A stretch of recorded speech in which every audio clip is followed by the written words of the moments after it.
All right, thanks everybody for watching Competing in Cornfields. I'm here with Chuck Joseph. And this is my guest, Clint Baldwin. Right. Yeah, exactly. That's how it works. Yeah. Anyway, Chuck, you were at the Josh fight last weekend in Air Park, Lincoln, Nebraska. I was wondering, can you maybe tell us the origins of this fight, how that came about, and what it was like being there? So yeah, some guy named Josh found everybody else named Josh that he could on Facebook, and then just sent them a message challenging them to a fight with random coordinates in the middle of the country, which just happened to be Lincoln, Nebraska. And so that was a year ago, and then when a year later came and this had a lot of attention, they found out that that was on some random guy's private property, so they decided not to do it there and moved it to Air Park. But basically, thousands of people showed up, and a lot of them were named Josh. And they all just met in a park and fought each other with pool noodles. A little kid won, got a wrestling belt, and that's the kind of overview of what happened there. So they were just using pool noodles. Was there anything? Oh, you said that there was some, you know what I mean, well thought out tools. Like somebody had a mace or something like that. Yeah, that was probably the most creative one. Was some guy had he made a pole and then with a rope tied around it, and then on the other end of the rope there was a net that held a giant beach ball, like a inflatable ball. So it was like a flail, and he was just going around just fucking dudes up, just smacking them with the beach ball. Right, and you know what's crazy to me, and I don't think it's crazy. I'm happy about it that there wasn't any real violence. It was a little disappointing. That I know of. I found that disappointing. You found that disappointing? Yeah. No, I find that I like to live in Nebraska where Nebraska nice, right? Nebraska calm and nice. I don't know. That's the slogan. If you're fighting to maintain your name, because the idea was whoever won the fight was the only one that was allowed to still be called Josh. Everybody else had to change their name. If you're fighting to defend your name, you're going to fight as hard as you can with that pool noodle. I saw one guy, he could barely see out of one of his eyes because he got fucked up with a pool noodle. Right, but the thing, they weren't calling TKOs. How does somebody win? How does one win? People give up? So the way that the winner actually won is that he was a little kid and he was really cute, so they said that he won. Oh. Yeah. Well, that works too. Exactly, yeah. Yeah. It was cool. But we did you know that we collected a bunch of food and shit like that? Oh, can you expand on that? Yeah, my friend Betsy that I work with, she kind of organized a food drive as part of the Josh fight. And so I just rode with her. The idea was that we would just pick up the food in her car and then just drop it off. The problem was that we ended up getting 1,800 pounds of food. It was in a giant dumpster, right? Well, no, that dumpster that you see in that picture is it's like a food donation bin outside of the food bank that normally holds all the food, but then there wasn't room in it. So so it overflowed. Out, yeah. Well, that's great. 1,800 pounds, a literal ton. Was it good stuff? I mean, I would eat it. Yeah, I mean, oh, dude, I'm the least picky eater on the planet. I'm just saying that sometimes you could get weird canned foods. You could get maybe a pet food. There was Capri Sun. There was Campbell's Chunky. This is some good shit, dude. Yeah. You glad that Fat Boy wasn't unleashed down there, or else I would have. I was really tempted to just take shit out of it. I'm poor too. Hold on, yeah. I'm working this thing. Let me pop one of the cans. For real? Yeah. No, there was some nice shit in there. I'm sure. Oh, roasted jalapenos. You ever had that? Those canned roasted jalapenos? No. Oh, those are the shit. That's how you make good salsa. That sounds Some good. needy family is going to make some bomb-ass salsa. Yeah. No, I hope they do.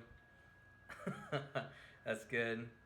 And so you started a new show. I do want to get around to that. I was wondering if you could tell us a little bit about your background, growing up and things like that, or... Mm-hmm. I grew up a poor black white child. No, do you know what that's from? That's from a movie. No, you're unsophisticated. You would have no idea about that. Yeah. What movie? I like movies. It's from The Jerk. Bill Murray? I've heard of it. No, I don't know. What do you mean by my background? Or I don't know. Okay, so maybe tell us about your show, and then did your background influence your show? That makes sense. you know? Yeah. No, my background definitely influenced my show or my like the content that I make. So like I do live streams on Twitch, and then I also do well, I'm working on making YouTube videos and that sort of thing. And I just make videos about all kinds of stuff, but I think what you're talking about is the cult stuff. Right? That's the most of what I've seen. Well, that's mostly what I've been doing. So yeah, for sure. Right. No, like well, my background that influenced that is that I grew up in like it varied a lot, but like I grew up in kind of an extreme religious background. So like the churches that I went to when I was like a really little kid were normal. But then as I grew older, we started going to these churches that are part of Assemblies of God. I don't know if you've heard of that, the Assemblies of God denomination.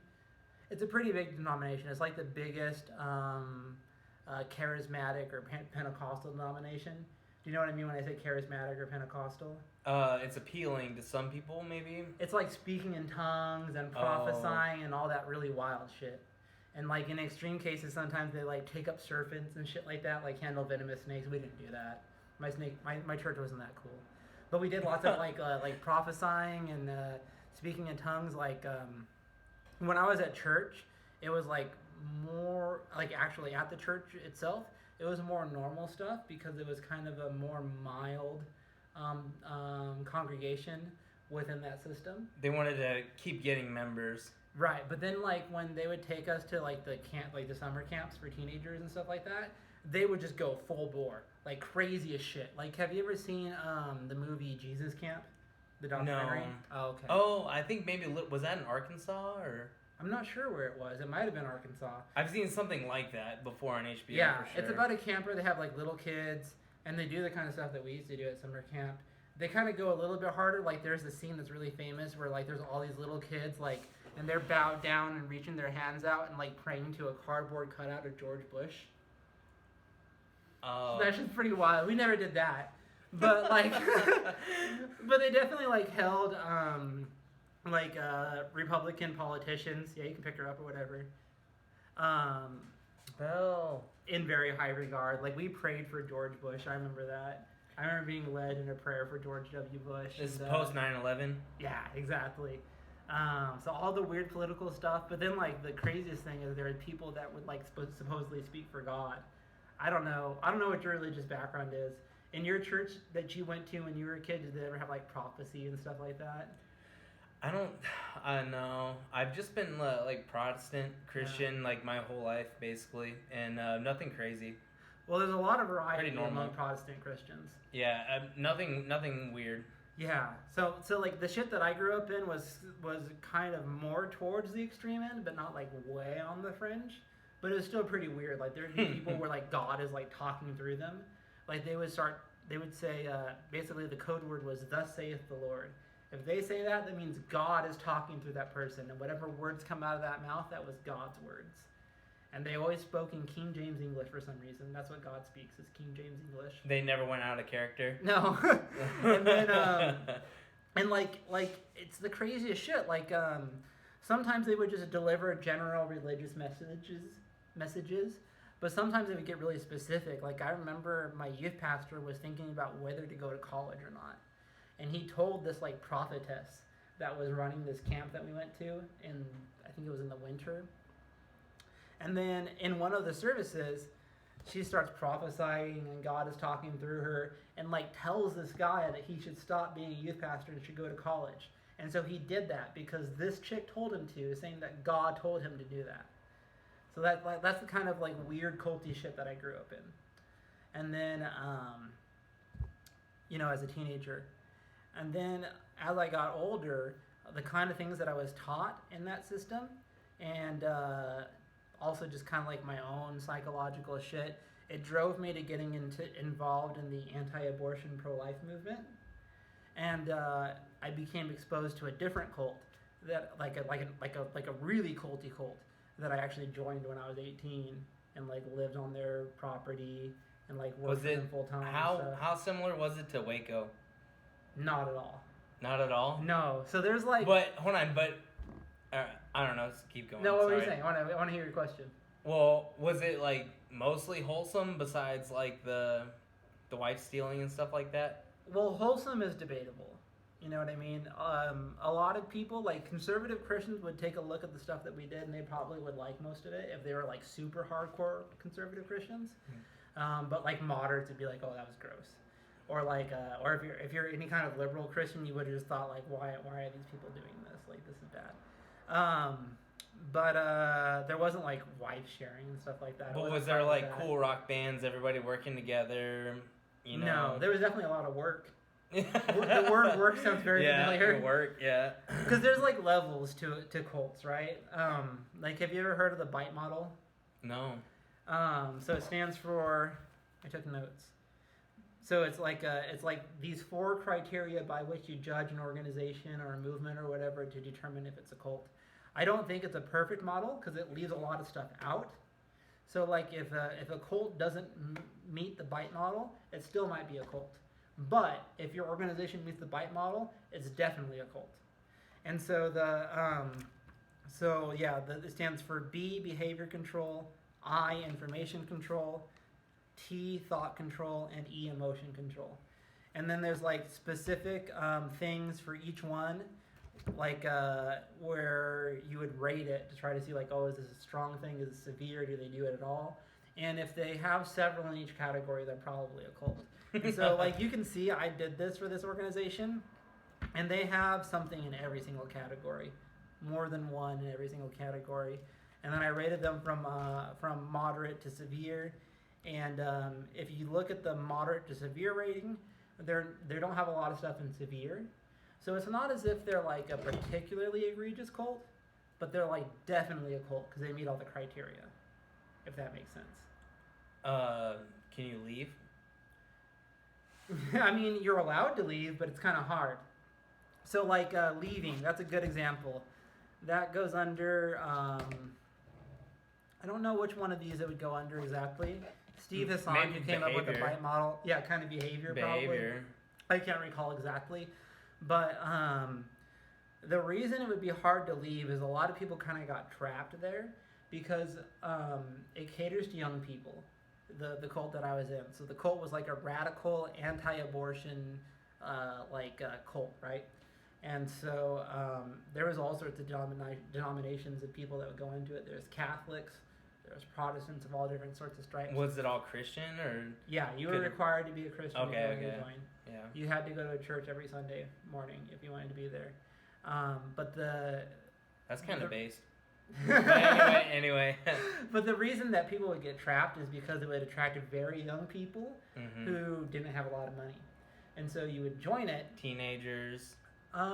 Yeah, so you had to be 18 to do what I did. Oh, you had to be, yeah, okay. Because like what I did was I joined this team where we worked basically full time, and we would take, like this is where I lose friends, so like this is weird to talk about, but we would get these big like 5x3 signs. On one side of them, it would have a big 5 foot by 3. 5 foot by 3 foot, yeah, exactly. On one side, it would have a big picture of an aborted fetus, just a straight up photograph of an aborted baby. Black and white? No. Yeah, I mean, it was pretty graphic. Yeah. And then on the other side, it would have like all sorts of like informational stuff. And so we would go to college campuses and then outside of high school campuses when I got off of school, and we would just talk to people about abortion. And we did that all fucking day, every day. Yeah. But you were asking about people being able to leave. So what would happen is people would get trapped because young people without a lot of money would join this. They would give you a place to live, and then they gave you $100 a week to live on, which is like nothing, right? And we were living in Southern California, so what, not including housing? Or? So they would give you a place to live. Okay. And then give you $100 a week. Okay. So like you could feed yourself if you were really careful. Yeah. That's about it. That's all you could do. And so if you didn't have savings, you were stuck there. I mean, you were just 100% stuck. Yeah. And that happened to a lot of people, dude. I saw people that like weren't even into it that got stuck there. Like there was this one guy who was not down for the cause. Like he was involved in general Republican politics, but he lost his job and he was like near us. So he's like, fuck, what do I do? So he moved in with us and then we fucking hired him. And then he had nothing to do for like 6 months and he just went around with us and he hated every second of it. He wasn't a Christian, so he was supposed to pretend that he was a Christian. because that was the rule. Yeah. So he had to pretend that he was a religion that he's not. He fucking had to do this job that he didn't really support, like all this shit. So yeah, but lots of people would get stuck there and end up working there for years just because they don't have any other way to support themselves. Yeah. So I guess. That's why I drink. Right. Well. So I guess. But you're out now. But so if you had to put like your finger on it, what was their number one reason for being pro-life? Well, I mean, they just thought just thought that abortion was murder. I mean, that's most pro-lifers think that like abortion is killing a human being, and I have no idea what you think, but like if most people, if they thought abortion was like killing a human being like you or me, they would fight pretty hard to end it, at least a little bit. You know what I mean? Because it happens every day. You know, hundreds of abortions, and so. But like we took it to a whole other level. Like I remember they would do a summer camp every year where they would bring in teenagers to teach them how to do all this shit, which is already kind of weird, right? And every year, like the biggest thing was they would like give this example. They would take someone from the crowd and like put them behind the leader, and they're like, all right, let's imagine that I have this person in a closet. And I said that I'm about to take this knife and I'm going to go stab this person to death. You would use whatever force was necessary to prevent me from stabbing that person to death, right? Therefore, we should use whatever force is necessary to stop abortion. That was taught to teenagers every year in this summer camp that I went to. That's crazy. Yeah. Yeah. Anyway. So yeah, no, that's kind of crazy. So, kind of, how does that influence, can you kind of, like, introduce and, you know, talk about how that maybe influenced your show? Yeah, well, I mean, obviously I developed an interest in cults after escaping that. Oh, how did you escape, if you don't mind this? Well, escaping means, like, because no one was forcing you to stay there, it's just that I had this system set up where a lot of people ended up staying. And I had, like, family that I could go live with, and I just, like, grew disillusioned. Like, I was still a true believer in the cause about a year and a half or so after I had joined. But I was like, even though I believed in the cause, I didn't believe in the leadership. Because like I could see, like I was like, I'm in a cult. These are cult leaders. These people aren't good people. And also there was other stuff, like they would spend money recklessly. And like old people are giving us their money because they believe in this cause and they're like going without to give us money. And they're just like blowing it on expensive dinners and fancy liquor and shit like that. Like I could tell that the leadership, like I don't know, I just knew I was in a cult. So even though I was down for the cause, I just didn't believe in the institution. So I was kind of looking for ways to get out and still do what I was doing. But eventually I just was like, it doesn't matter. I just need to leave. And so I started like putting up a fight with the leadership, trying to get them to change their behavior, which I knew wasn't going to work. And then they ended up kicking me out, which is kind of like what I was hoping for. And that's what happened. Right. Well, good for you for sticking up for what you believe in and, you know. Kinda, yeah. Well, what you did believe in. But I also like compromised a lot to like still be part of the organization before all of that. And then the way that influenced the kind of content that I'm making is that just gave me an interest in cults.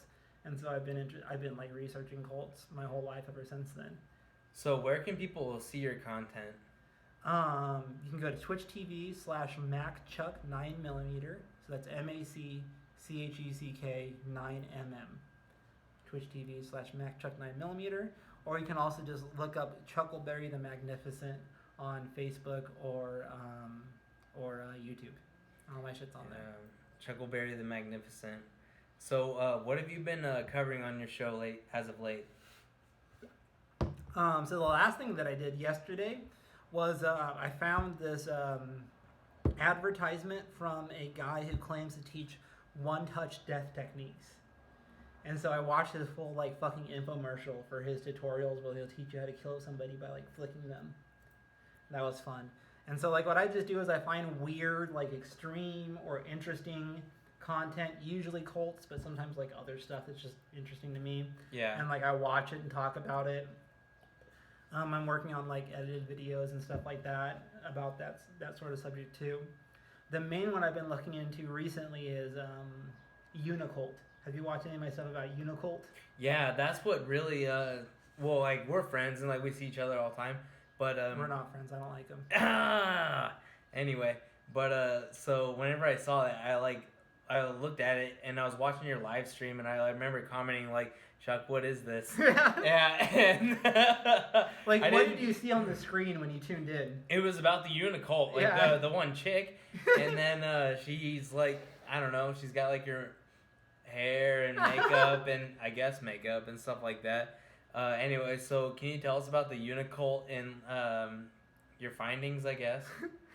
Yeah, so far what I've been able to find, so Unicult is a cult mostly online, like YouTube, TikTok, shit like that.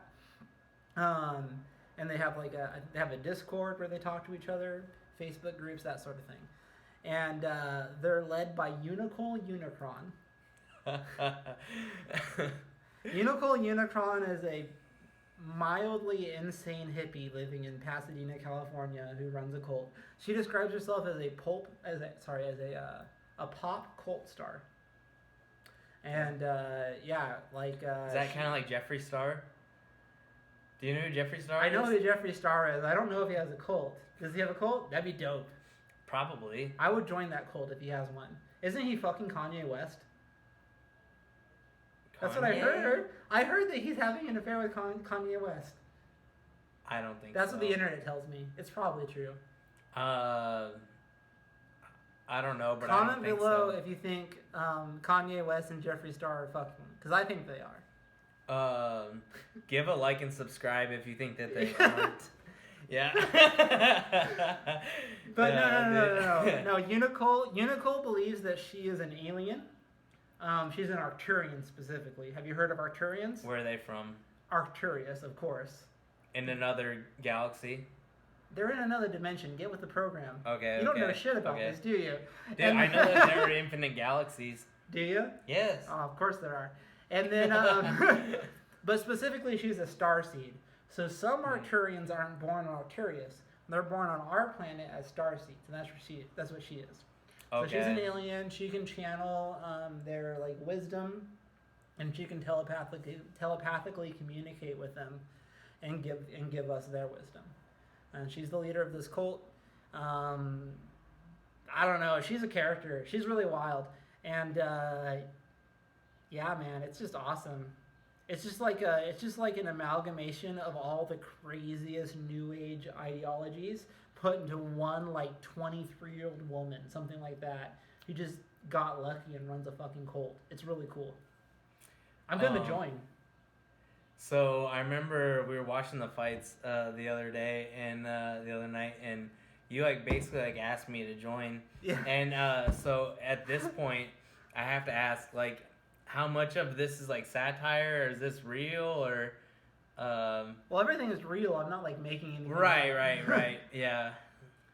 I don't know. Like, you're really like signing up for this cult? I would not join up for Unicult if it wasn't for the videos that I'm making, if that's what you're asking. Okay. That said, I'm very excited to join Unicult. So you'll be like a loose Unicult person, like some people are loosely Christian, I guess, or maybe. I don't know. Like loosely. I feel like I might be a true believer. I ordered my application. It's coming in the mail. Can you give us some of the what are some of the beliefs, or what would be like the 10 commandments of Unicult?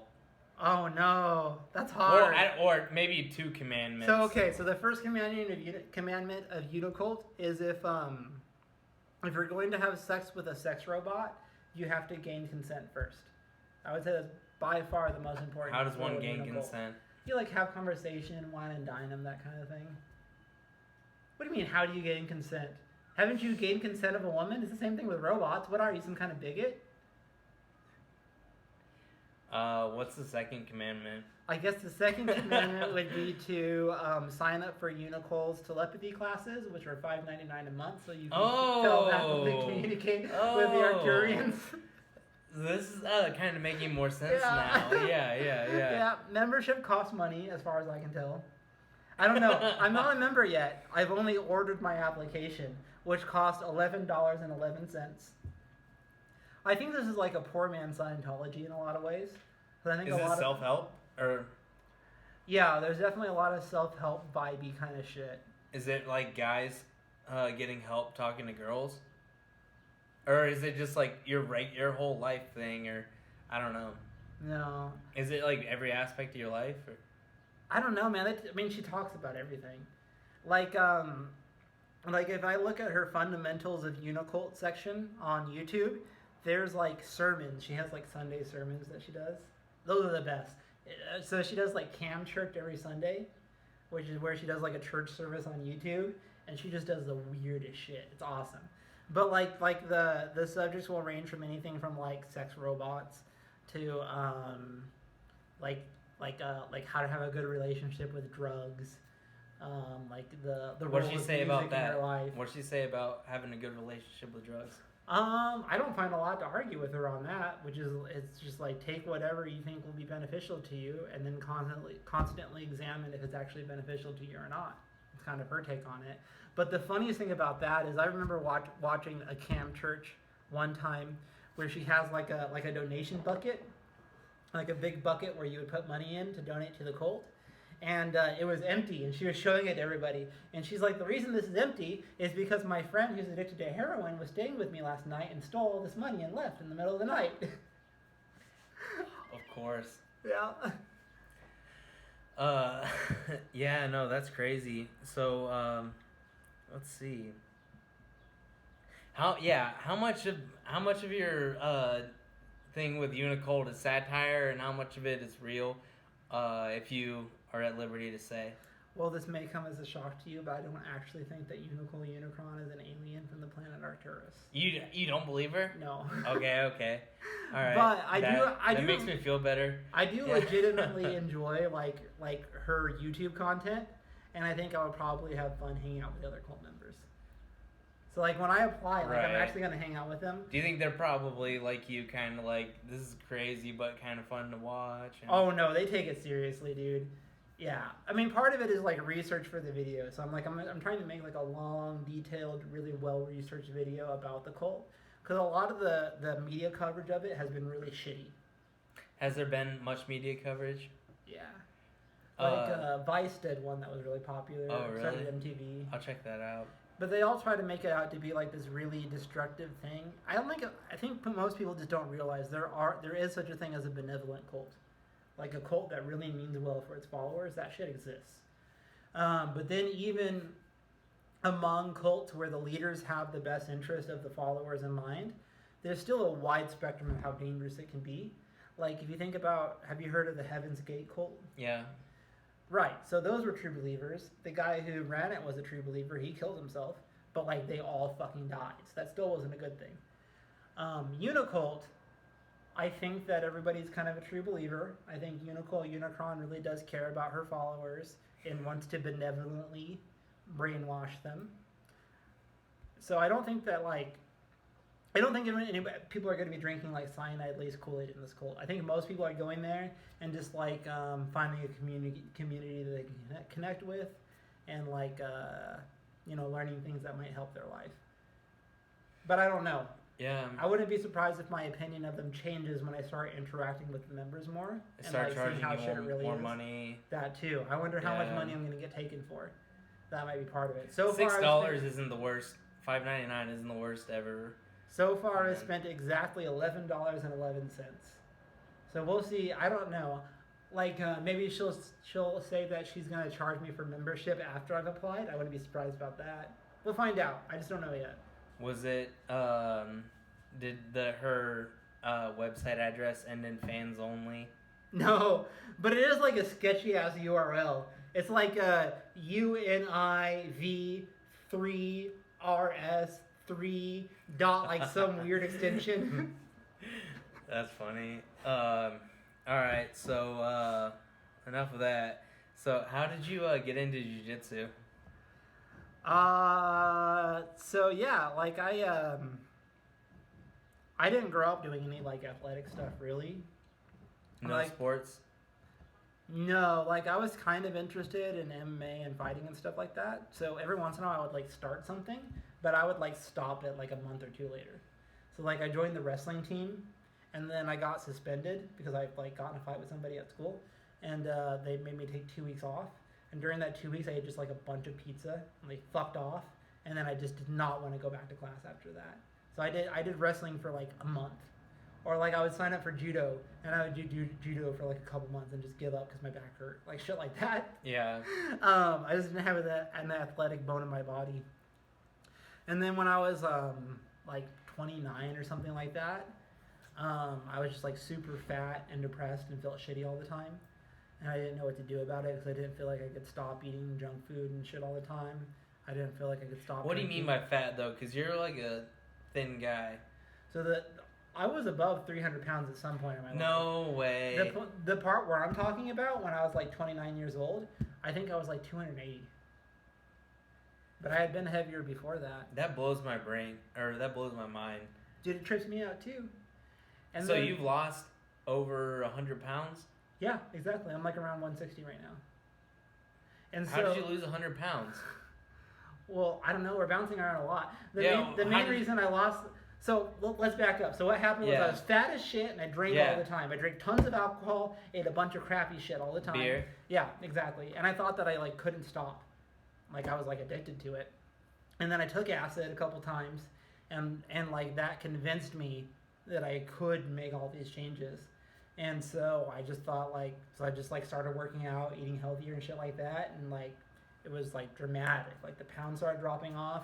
After the third trip that I had, it was like a really big acid trip that I had. I just stopped drinking altogether. Just didn't fucking drink for like months. And then I started working out and stuff like that, which I had never done really before, other than for brief spurts. And I just thought that like obviously working out was making me feel better. Like, I had bad depression and anxiety, and I didn't feel like I even stood a chance of, like, overcoming those unless I got healthier, because I just felt like shit all the time, and it was exacerbating all my mental health issues and that sort of thing. And then that trip convinced me that I could stop eating unhealthily, that I could stop drinking, and that I could work out. And so I just started doing all that stuff.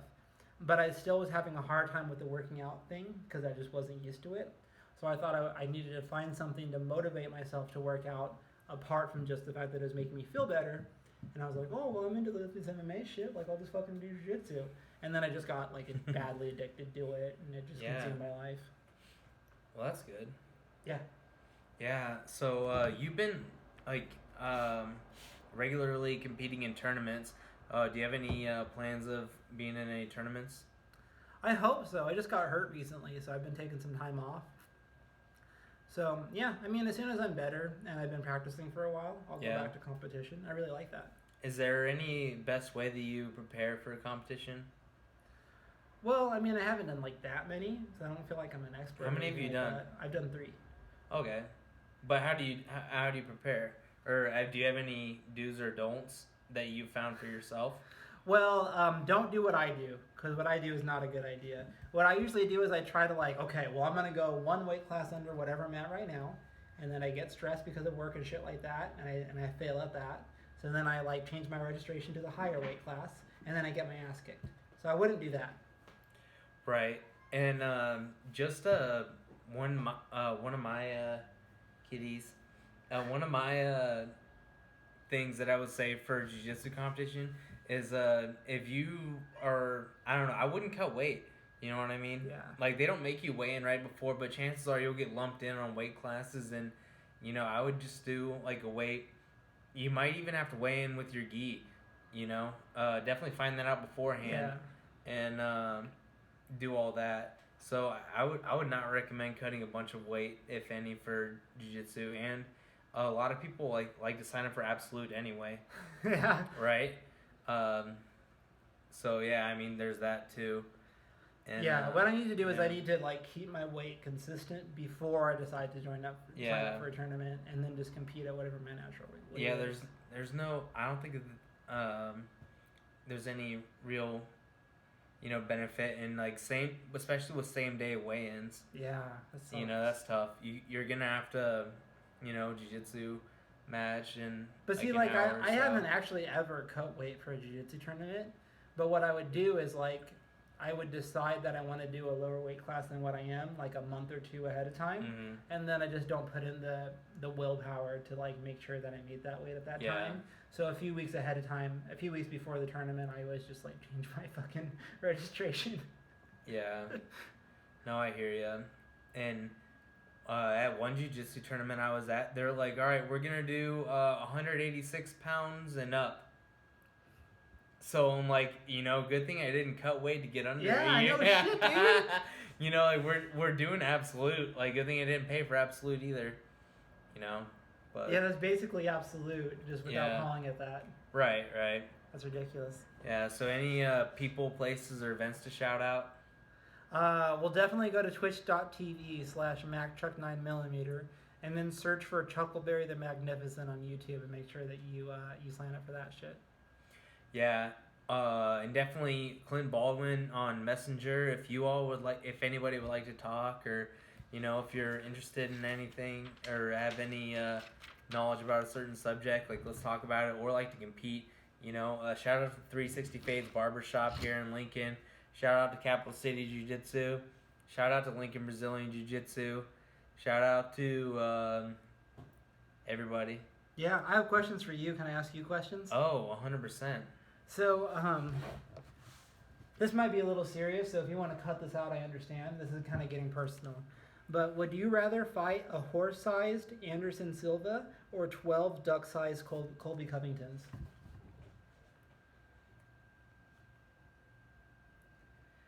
The Ducks. The Ducks? Yeah. Okay, that's a good point. So, is cereal soup?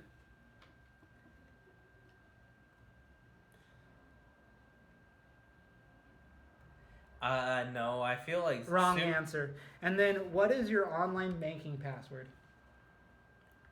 You can just write it down here so that people can see it if you want.